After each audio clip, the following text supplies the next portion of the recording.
The views and opinions expressed on any program are those of the producers and/or the persons appearing on the program and do not necessarily reflect the views and opinions of FRC Media, Bristol Community College, or the City of Fall River.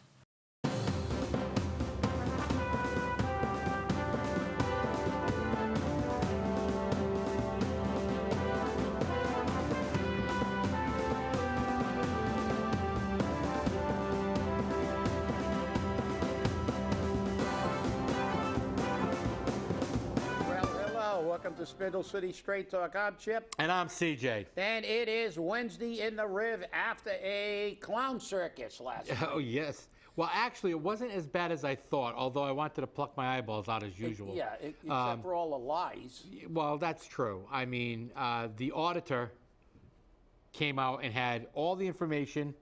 I was trying to read the report because I have a copy of the report. I was getting lost in it, and I'm pretty good with numbers. You know, like you're pretty good with numbers. But the way the accounts were set up was kind of weird. And then Linda, of course, had to complain that the Redevelopment Authority was included in the audit because the auditor believed that they're supposed to be in there. But according to Michelle Dion, she said unless they changed it, we were going to be in the city audit because we were behind in audits for so long. Because remember, she was on. Yep. The Redevelopment Authority. And Linda said, no, that's not the case. And then Seth Akins kicked in and said, no, they're their own individual body now. Really? And how did that happen? They took a vote. They just decided to create it, like they do with everything else. Yep, they can't incur debt for the city of Fall River anymore, supposedly. Or I don't know if they ever could. They're not answerable to the city of Fall River. The only thing is that the mayor appoints people. Well, isn't that special? Well, listen. And listen to the people who are on there. Oh, yeah, Joe Marshall, chairman. Joan Medeiros. And I like Joan. Don't get me wrong. I like Joan. Very nice woman. Very smart that's with two numbers. People who were on the finance transition team with me who never had a meeting after I exposed all the BS that they went over again last night and misrepresented. Yes. Okay. Yes. They were talking about other benefits that the city hasn't financed. They were talking about, and again, as I told you last night, that number for the retirement funding was 47% back on December 30th, 2020. Yeah. Which should have been 2021, so I'm not sure why they didn't do it 2021. Well, because listen, the entire thing when it comes to retirement debt and health care, those are the areas where they rob money all the time, misappropriate it, and then pretend that it's a problem.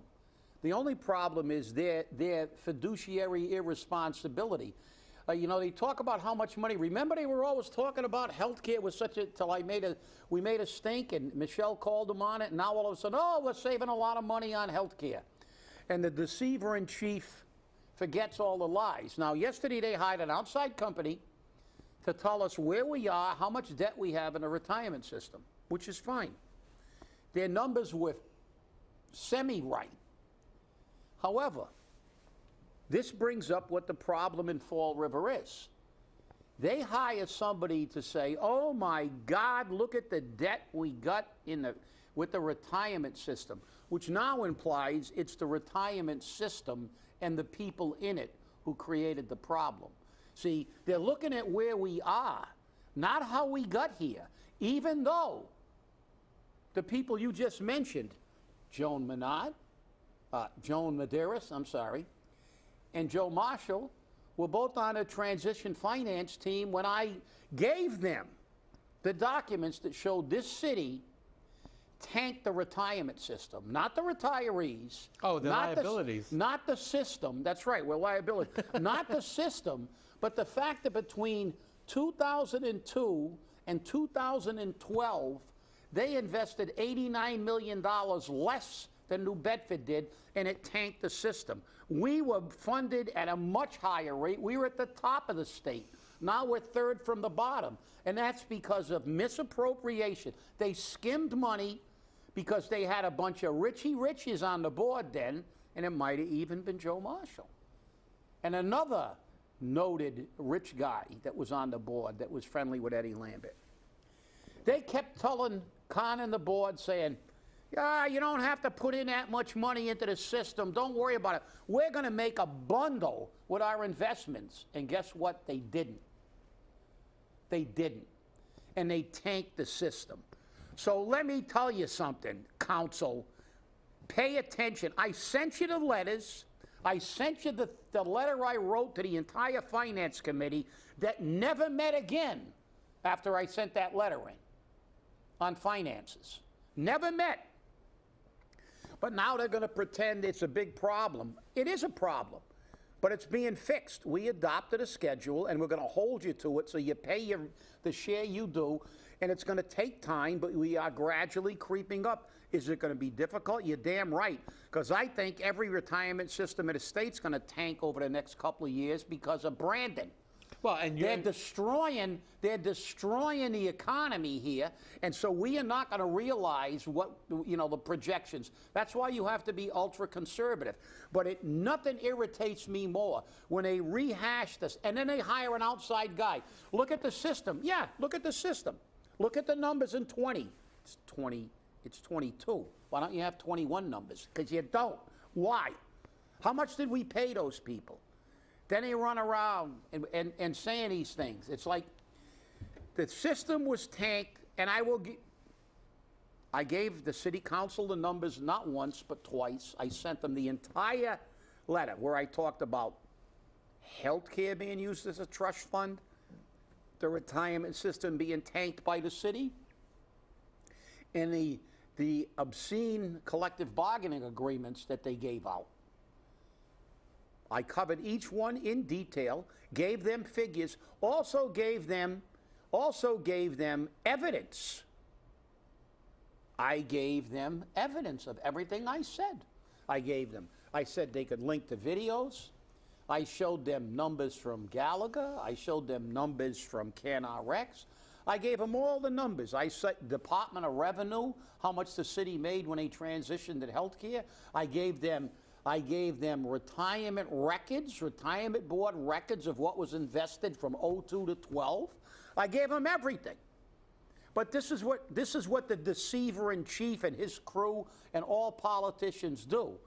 They build a pyramid of lies on a foundation of half-truths. That's what they do. And that's what they did last night. And then they're running around, the same thing with the health care. The deceiver in chief is on the radio saying, the budget's balanced, don't worry, we found $2 million. We overestimated. You didn't overestimate. Again, another lie. You didn't overestimate. Maybe you forgot, but you were on a radio taking credit for Aetna and the money we were saving. That's where that money came from. And you knew it was coming. And it had nothing to do with last year. It's got to do with this year, because that's when Aetna went into effect, January 1st. The reality is, last year, and I remember it, maybe you don't, because you don't know any numbers. Because you're definitely not Rain Man, you're Dry Man. Because you're not very good with numbers. The fact is that Mary Sahadi went in front of the city council last year and wanted $46 million for the city's share of the health care premium. That premium was not $46 million. There was a big fight over it. And Gallagher actually had to get up and say, no, it's $40 million. Right. I remember that. And then she said, okay, even though I added a whole bunch of things that had nothing to do with the health care premium cost to get up to 46, they were trying to overestimate, but they got caught. So you know what she did? Because there's a factor figured in, we always run into it. Well, we're going to do 39. They only gave 30, put 39 in, not 40. So there was no overestimation. We're running slightly under budget this year. There was no over. The money was made by making over $2 million on a change for the seniors to Aetna, and $1.7 million of that goes to the city. That's where the money came from, and you got up and took credit for it on a radio, even though you had nothing to do with it. Gallagher introduced it, and the city HR and the PEC reps myself and the retirees and union representatives negotiated it. Negotiated the savings, just like we negotiated the savings for CanRx. Just like there's been about $70, $80 million that we've saved over the course of the last 10 years, and where has it gone? You blew it. Because all you do is give out pay raises and screw people and lie. The retirement system is a problem because you created it. The health care system is not a problem, but you don't have any money, but all the money we saved because you blew it. You didn't put it into an account like the employees did. You blew it. And as a matter of fact, I can tell you the first page. The first year we changed over under Chapter 32B to Sections 21 through 23, and we went to plan modeling, the city, not me, the city filed with the Department of Revenue that they saved $8.4 million. And I gave them a copy to Joe Marshall, to Joan Medeiros, and everybody else on that committee, a copy of the DOR stat. It wasn't our number. But this is the problem. A pyramid of lies built on a foundation of half-truths. Were the numbers accurate? For 20? Probably, because they probably got them from PERAC. But they're not the numbers for 21. And those numbers change all the time based on the market. We're going to go up. We went up. We had a couple of really good years. PERAC, they were crowing about, oh, the retirement system's doing so great. Yes. Well, that's when Don was in. You know, the orange monster. Yep. Now we got Brandon in there, and he's tanked everything. So the retirement systems throughout the country, throughout the state. But listen, historically, that's where politicians always go for their money. So last night was just a litany of BS to try to say, oh, we got all these debts, we got all this debt. They're not going to tell you how they got there, though. They're not going to tell you they're responsible for that debt because their fiscal mismanagement. And the auditor did list the debt that the city has. Yep. And the short-term debt, the long-term debt. And let me tell you something. It wasn't small numbers. Oh, no. It wasn't small numbers. Oh, no. And, you But know. remember, we're flush. We're flush with cash. Flush. That's We're right. flush. And, you know, what's interesting is, as you said, the retirement system investments is based upon how the market does. Yep. Yesterday, the market took a major hit. Yeah. 800 points down in the toilet. Okay? Oh, yeah, we knew it was coming. We had a Yeah. retirement. Obviously, when I dress up like this, you guys know I went to the retirement board meeting. It's on a Wednesday. Always on a Wednesday at some point during a month.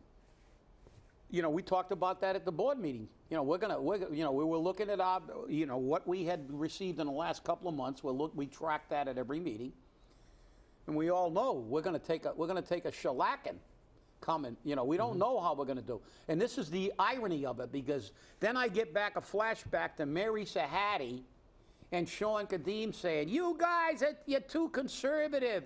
You know, we could pay a lot less into that system." Well, instead of being the 47% they said we were in 20, if we followed their advice, we'd be at 27%, because you can't be aggressive. You want to be aggressive with the market, be aggressive with your own money. We have a very solid portfolio now. And that's the difference. Because after 02 to 12, when they tanked the system, everything changed. You know, they knew they had to go to more conservative, and they went in with prim, and it's a solid package. But even solid packages now are going to be in trouble. They fundamentally tanked the economy. Yeah. So everything, when you look at that, you look at these, and what urinates me off. No, you can say piss you off. Piss me off. What pisses me off is when most of the bobbleheads, except for Michelle, sit there and go, "Oh yeah, it's a big problem. I hear you. It's a big problem." Those retirees, they're liabilities. It's all their fault, not the fact that they skimmed $89 million and blew it. What good did it do, Fall River? Zero. They did nothing for you. They hired all their friends, and they gave them all pay raises. And they tanked the system. Like I said, You know, it's very easy to deceive people with the half-truth. Look where we are today. But don't tell them how we got there. Don't tell them it's your fault. Don't tell them it's the city's fault. And I'm not saying it's all your fault, Paul, because this happened long before you were here. But the fact is, let's not con the people. Let's take responsibility. You're not telling the people that we're paying less for health care today than we did in 2011, are you? Why don't we have bazillions of dollars in the health care fund? Because you blew it all. We're paying less than we did. I got the stats for everything we paid for the last 10 years. We're paying less now than we have. What part of the budget is paying less money than they did in 2011? Nothing. They're all triple, quadruple what they were. We have held down health care. And that's all we hear. Then we hear the assessors, oh, we're going to save all kinds of money by hiring a private firm. Oh, we're going to save all kinds of money. I don't care. I don't care. I'm sick of it. You're going to save all kinds of money, give your friends pay raises. What are you doing for the people who are going to get hammered with the tax assessment that are working poor and on fixed incomes? And we're going to talk about that tonight at a meeting. Yep, that's the Flint Neighborhood Association meeting, 6:30 at the Fonska School. Yes. And they will have an one of the members of the Assessors Board present to answer your questions Who about who doesn't live in the city? Probably doesn't. I've confirmed that. Oh, you have confirmed it. There you go. Confirmed that. And they're going to address the questions about this new property evaluation that they're doing, where they've hired a private company to do it, by the way. It's not the Hey, we're city doing saving it. money. We're saving money. That's exactly what they said. They're saving we're money by saving doing so that. much money. It's so wonderful. We're saving money. I can get a pay raise out of this deal. Oh, good. Give me another 16 grand. You know, give me another pay raise. We're saving money. Every time you save money, it gets urinated into that hole, that black hole that we never see it. Taxpayers never see relief.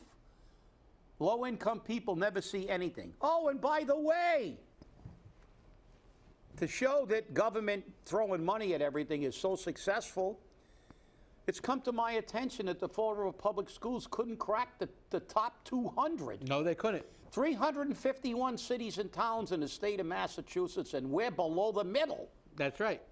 Well below the middle. Well below the middle. Well below the middle. Well, there you go. Let's hire 6 more assistants for the superintendent, a few more vice principals. And didn't somebody who was a relative get promoted to vice principal in only a couple of years in the system? And Yes, get that a would be huge Paul's pay nephew. raise? That would be Paul's nephew. Was that who it was? That's who it was. Are you sure now? Yes. Because you know Paul's going to get very upset. I will say I'm almost positive. I'm Yes. saying almost positive. Just so The rumor, it's an allegation. it's a strong allegation. Yes, okay. It's a Class A rumor. Right. But see, this is the problem. You know, every time they go there, and then you got the bobbleheads. Yeah, the city, oh yeah. More football fields. Spend more money. People in Fall River are making $25,000, $26,000 a year per capita. Let's raise their taxes to where we're paying almost as much as Newton. And by the way, just in case you don't think that rich people get away with everything, because remember, Kathy Ann's bill wasn't assessed properly. No, it wasn't. And who knows what's going to happen. Because once it gets to the assessor's office, nobody knows, because it's a big, giant vat. You know what the cheapest tax rate in the state of Massachusetts is? You do know, right? I do. I told you yesterday. That's right. Martha's Vineyard. Isn't it nice that, well, how much is Obama's house on the Vineyard? What is it, like 10 million or 20 million? Something like that. Some ridiculous thing where he has his soirees, his swinging soirees for all the rich and nauseous. Lowest tax rate in the state of Massachusetts. In the richest, one of the richest areas in Massachusetts, if not the richest area in Massachusetts. So, you know, our tax rate is higher than Newton's. They're going to tell you, your tax rate is low. You know, it's not what your tax rate is. If you got 50 cents in your pocket, $1 is too expensive for you. Tax rates should, when they run that con again, when they're justifying these tax increases, remember one thing, that the only way you can really see the impact of a tax rate is by taking the ratio of the income versus the taxes, the tax bill. Because if you live in Newton, and by the way, Newton has a household income 3.5 times that of Fall River, you can pay your tax bill a lot easier than somebody in Fall River that's making 43 for a family and now gets a tax rate based on the houses quadrupling in worth. So they're going to kill us, people. They're going to kill us. No. How about the new hires? Did you see those? Again, hiring potentially unqualified individuals Yes. for jobs. Yes. We have somebody from Bridgewater, I believe. Yeah, I believe that's true. Yeah. No experience. Again. Well, they couldn't get anybody to apply for the job. They had nobody. 6 people applied for the assistant's job, but nobody applied for the main job. So they get. So like I said, it's always the same. Let's hire people from out of town, and listen. That's why they passed that ordinance. That assessor doesn't care how bad he hammers the poor people in Fall River. He's not paying the taxes. And they're going to say it's a state mandate tonight. I don't care. You're going to tell me that it's fair to people to now say we can do this based on what the property in your neighborhood is selling for. Now, if they do that, what happens? All these carpetbaggers came in from out of town. They doubled and tripled the prices of houses in Fall River that they don't live in. They don't spend any money in Fall River, just like these people who are working for Fall River. They don't go to Fall River markets. They don't do anything for Fall River businesses. They're gonna now base yours on something that just happened over the past year or two. And what do? They don't care what the taxes are. It's a write-off, because these things are business investments. And at some point in time, they'll be all welfare housing. They'll be all Section 8, because you're not going to fill them. But listen, there's got to be a change in this council. There's got to be a change, and I think that it's incumbent. So I'm going to just quickly preview of coming attractions here. This is a letter that was sent to Joe Biden. Probably forgot he got it already, by the National Association of Builders. And this is what it said. Let me see here. Hang on, I got to get into it. I'm really good at this, as you can see. I stink at this thing. Go ahead, CJ. Take it away while I find this thing, because... Well, I just think it's interesting. Like I said, they hired an auditor with no experience. They hired an assistant auditor with no experience. And I don't want to hear the excuse that they needed help.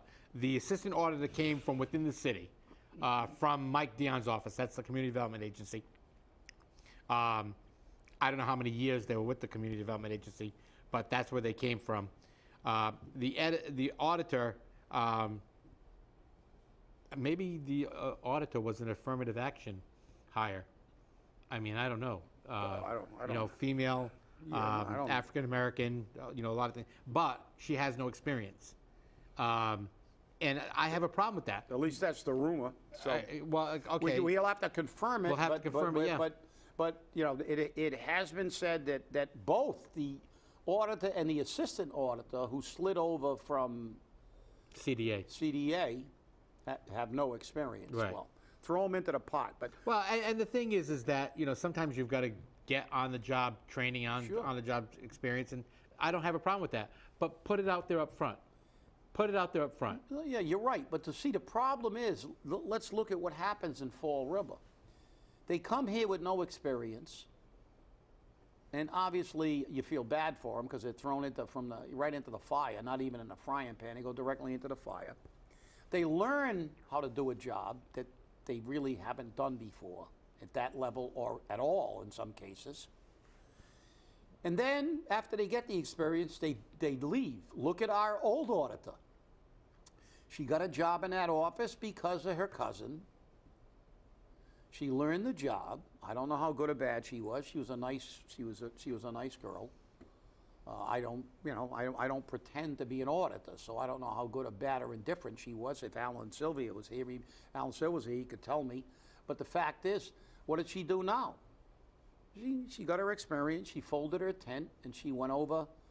She went over to Seekonk, and at a town a quarter of our size, or even less than that.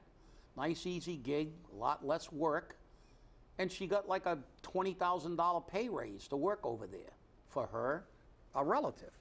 But see, this is what they do. They move on. They sell their wares in other places. That's why when I hear people like Linda saying, we got to pay him a lot, we got to pay him a lot. We never get anybody here that, when you get a job, they go, your salary will be predicated on your experience. Right. So if you have no experience, you get a lower salary. But not in this place, not in Fall River. You got no experience, we'll promote you to vice principal and give you a $16,000 pay raise. Yeah. But let me read this letter from the National Builders Association. This was sent to Joe Biden. We are writing to urge the White House to take immediate action as the housing market is reaching an inflection point that threatens to derail the current housing and economic expansion. An unexpectedly quick rise in interest rates, rising home prices and rents, and escalating lumber and material costs have significantly decreased housing affordability conditions, particularly for entry-level buyers and renters. So there you go. Renters in Fall River. I looked it up on the Census Bureau. The average rent in Fall River in the U.S. Census was $800 and change, and the average rent in Newton was $1,800. So now we're going to pay Newton rents while we're making Fall River money. What's going to happen to the poor people in Fall River? I hope you're listening, Mr. Mayor, because apparently you don't have any people who live in apartments, friends, because they're all lawyers and developers. And your developers are going to take the money, stuff their carpet bags, and go to Florida or the Cape or wherever they came from and just collect money being absentee landlords. We also had only at the time, and I think we've got less now, we only had 36% owner-occupied buildings in the city of Fall River. And that was like in 20. Right. Today, we probably have less. Now you look at Newton with 3.5 times the income, they have over 70% owner-occupied buildings. So there you go. So what are we going to do to the poor people and the people on fixed incomes in Fall River? We are going to give them a giant screwing and throw them all out in the street. That's what's going to happen if something isn't done to protect these people. Well, we've been talking about this for a while. This isn't news. The major media outlets in the Fall River area are talking about it. And 800 back in 20 may have been the average rent. Mm-hmm. But as you said, today, the average rent in Fall River is much higher. I know that I saw somebody post on Facebook a one-bedroom apartment for $800. One bedroom, $800. No pets with off-street parking. Tons of people are interested. Private is still available because that's cheap when you consider that the average one-bedroom apartment is going for $1,200. Okay? I have 3-bedroom apartments. I'm not getting anywhere near $1,200. And I got good tenants. I don't want to raise the rent that high. But with the taxes and the water bill, I'm going to have to. Real quick on the water bill, the city council, except for Michelle Dion and Trottley, accepted the water and sewer department budgets last night, which means another kick in the taxpayer's butt. Yep, that's it. Let's just gouge some more money out of them. Let's just pretend that everybody that lives in Fall River is actually moved here from Newton. There you go. Hey, I want to thank you all for watching. I want you to have a safe day. Remember, stay safe, stay angry, and hold your politicians accountable. See you on Friday.